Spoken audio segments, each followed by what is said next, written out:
We've considered the European crisis and its implications for the US dollar and debt markets, and as long as the Eurozone remains in the media limelight, these markets will be supported by a fear bid.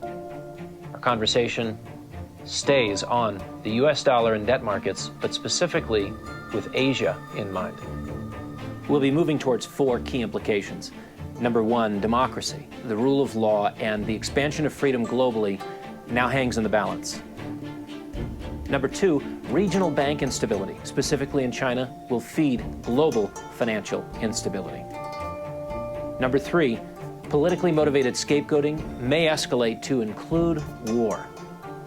And number four, there's a growing likelihood of a collapse in the US bond market by 2016. The development of China from backwater economic failure in the 1960s and 70s to today the second largest economy in the world has dramatically changed the Sino-American relationship through that time frame. The U.S. has devolved from the world's largest creditor nation to the world's largest debtor nation. Not without coincidence, our largest foreign creditor is China. So when we express concerns about the stability of the US dollar or US Treasury markets, it's only natural for us to consider in that conversation the US's largest foreign creditor.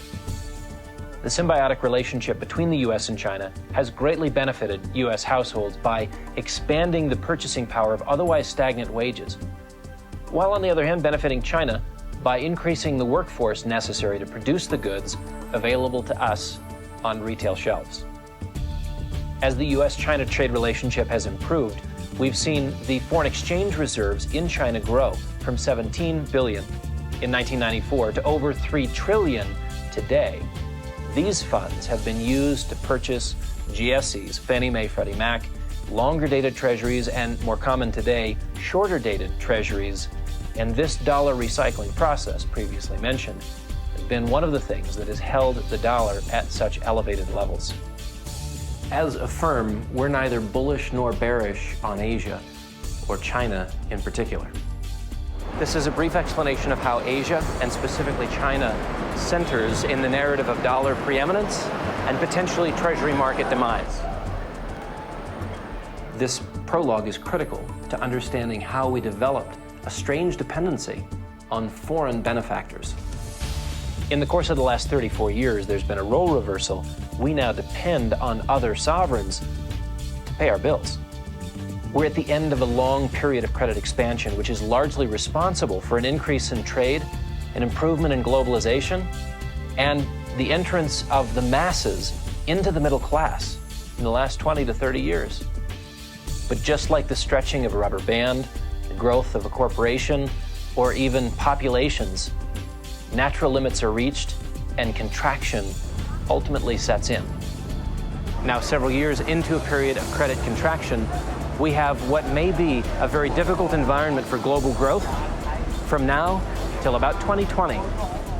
If that sounds negative, remember that these are repeating cycles throughout all of human history. Credit cycles, credit expansion, credit contraction, these things happen consistently through time. Already, in the period from 2007 to the present, various world central banks have printed their own currency to the tune of $2.225 trillion to expand the U.S. Treasury market by 45%, subsidizing our spending habits and giving us the impression that we are, in fact, in a growth phase and with a healthy economy.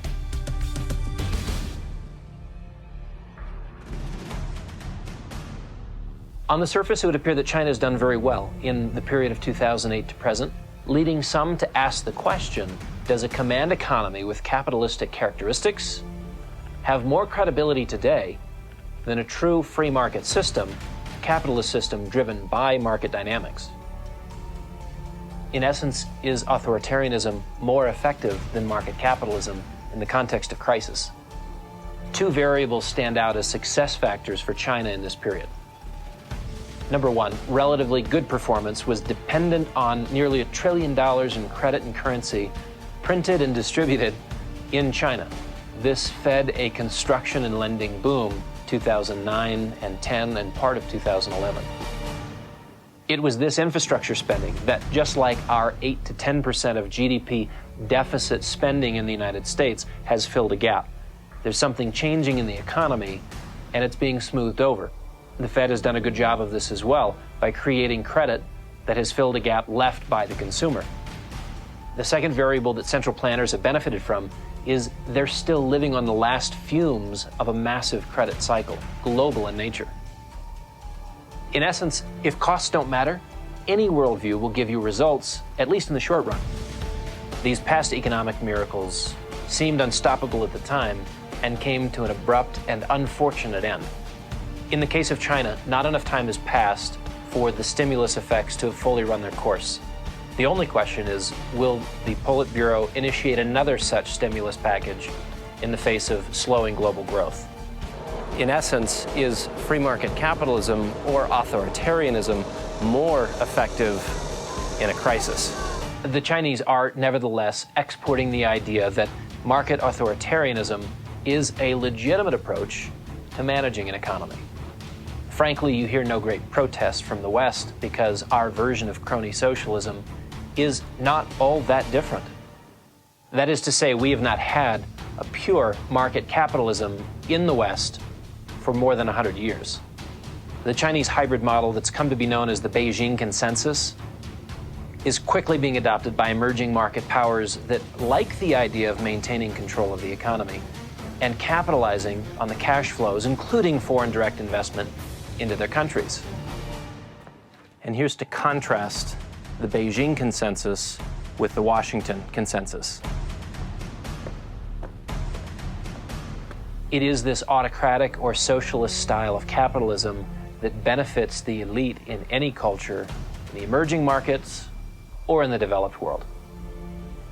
This is consistent with Ian Bremmer's observation that states are more in competition with corporations for influence and power in domestic economies today.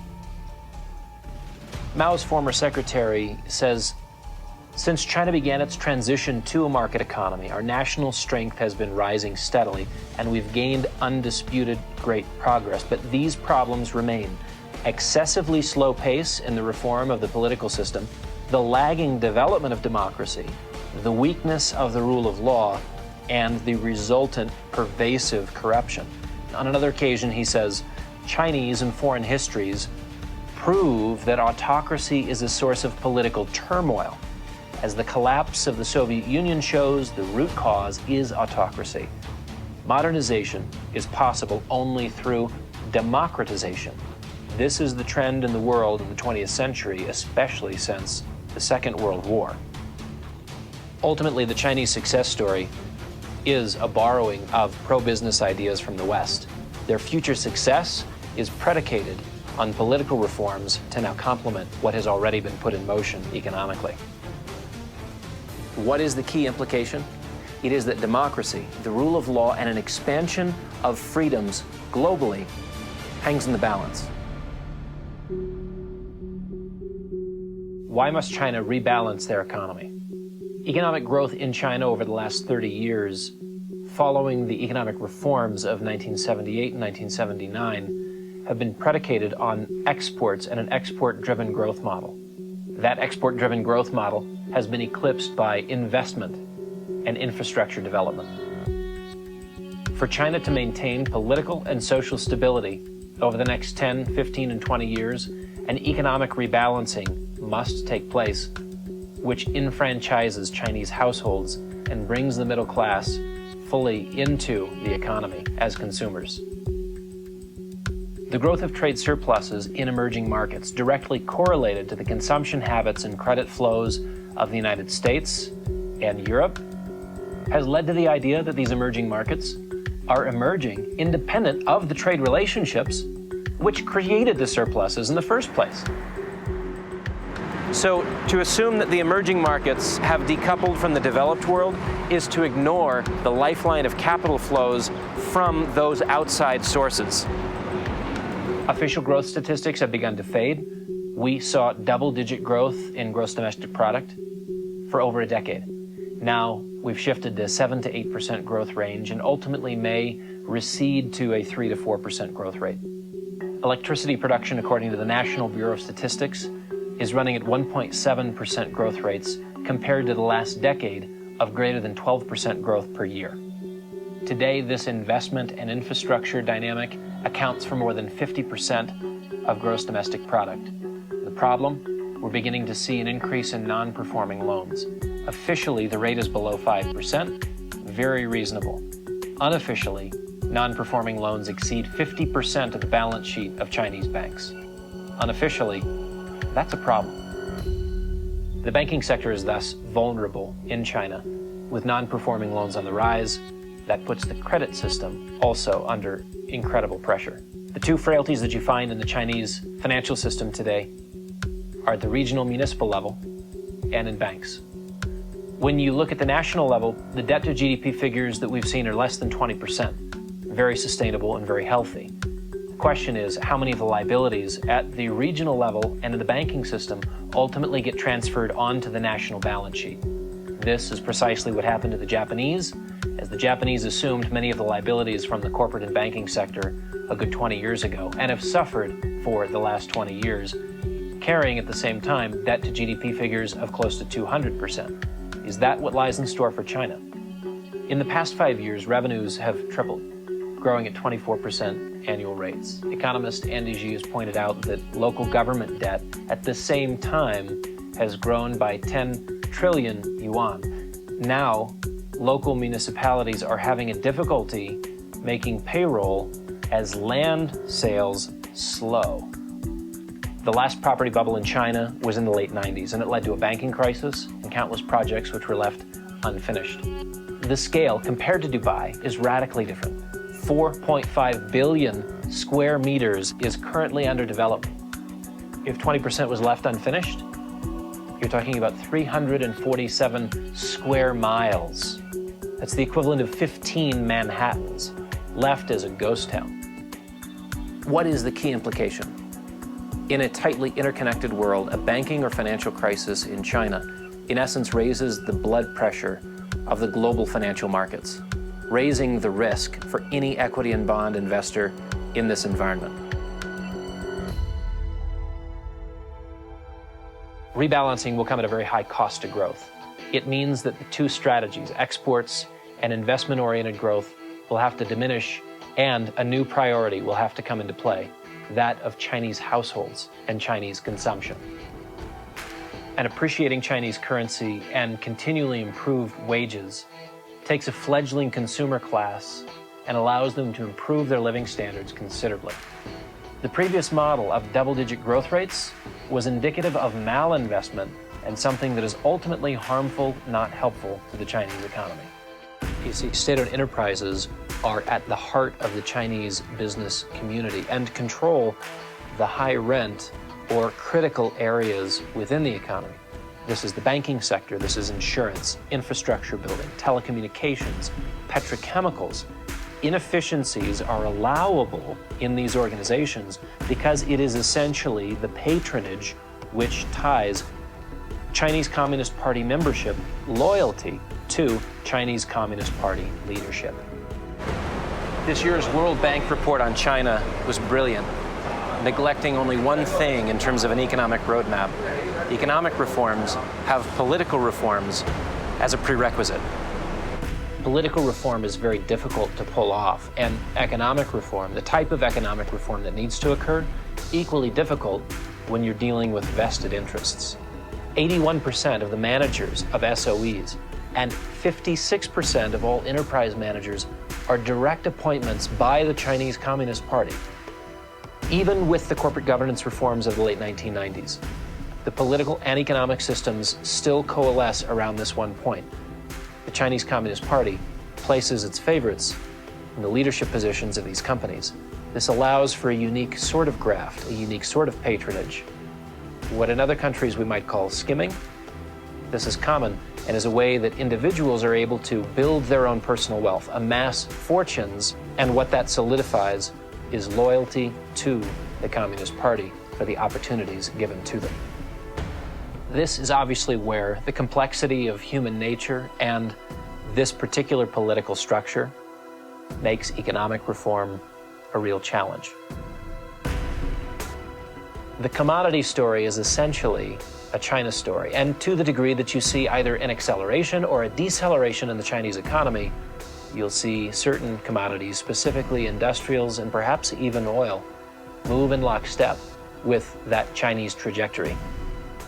From the outsider's perspective, buying commodities in an environment where the dollar is being devalued and the dollar price of those commodities is increasing looks to be a balance sheet winner.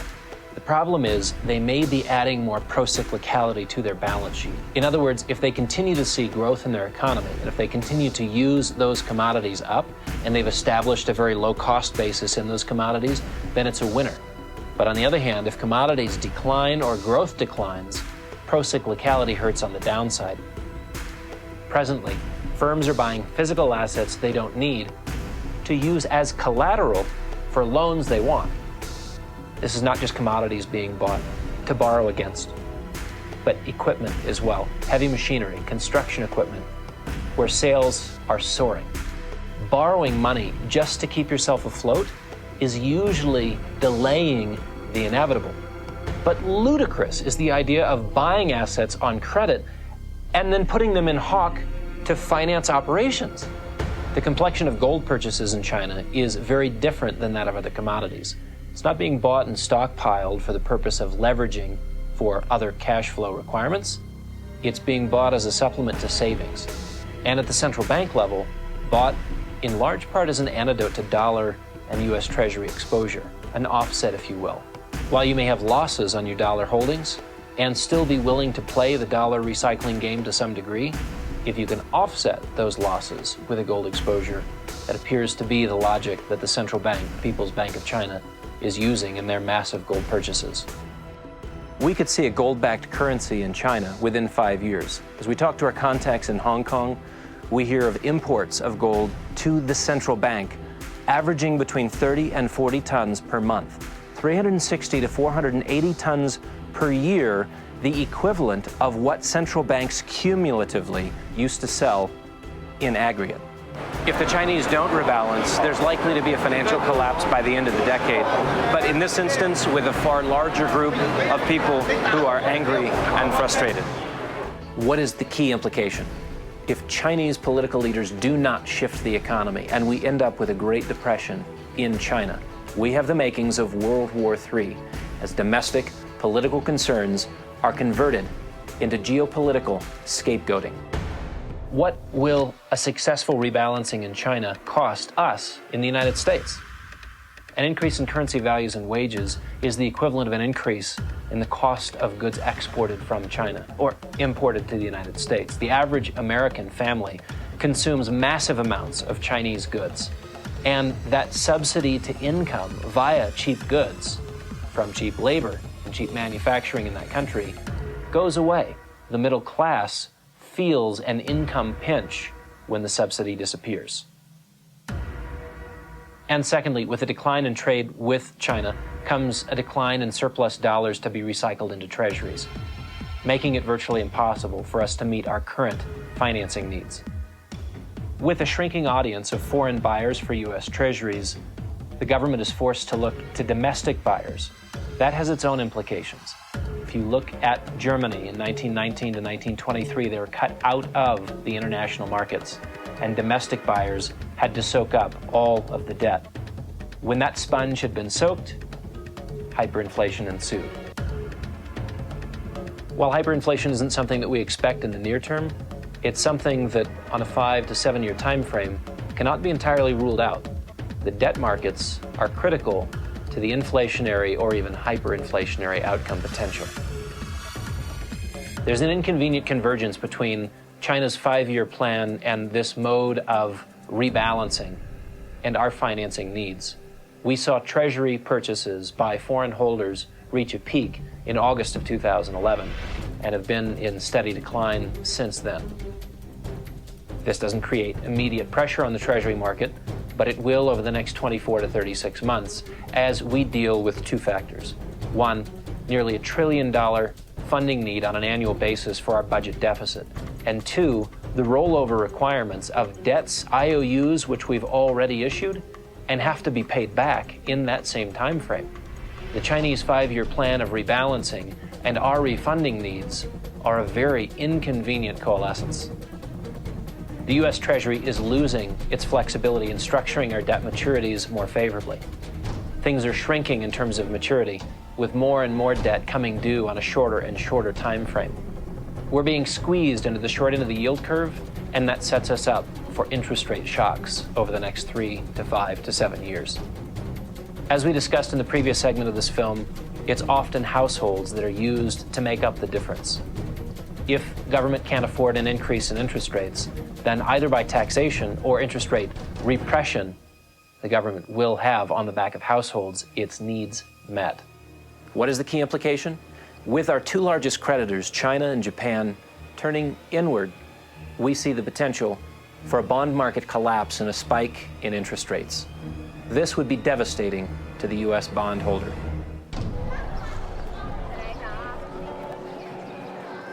China is not just a China story. It's a globalization story, and globalization is fed by liquidity. Liquidity and credit drive all periods of expanded free trade, and when liquidity and credit contract, so do those periods of expanded free trade and globalization. We can expect to see a contraction in China when that occurs. In the last 200 years, there's been at least 6 instances of this increase in globalization or free trade. The 1820s, the 1830s, the 1860s to 70s, the 1890s, 1905 to 1913, the late 1920s, 1970 to 1981, and the 1990s to present. Of note is the frequency of lending booms and lending busts. In essence, as time has gone on, the business cycle has been expanded, lengthened, controlled, in fact, manipulated to the point where there are no ebbs and flows in the business cycle, just the flow portion. If there ever is an ebb, we're likely to see what we have in the past, contraction of free trade, and unfortunately an end of globalization and peace. We've considered 4 implications. First, that democracy, the rule of law, expansion of freedom globally now hangs in the balance. Number 2, how regional bank instability in China will feed global financial instability. Number 3, politically motivated scapegoating may escalate to include war. And number 4, there's a growing likelihood of a collapse in the U.S. bond market by 2016.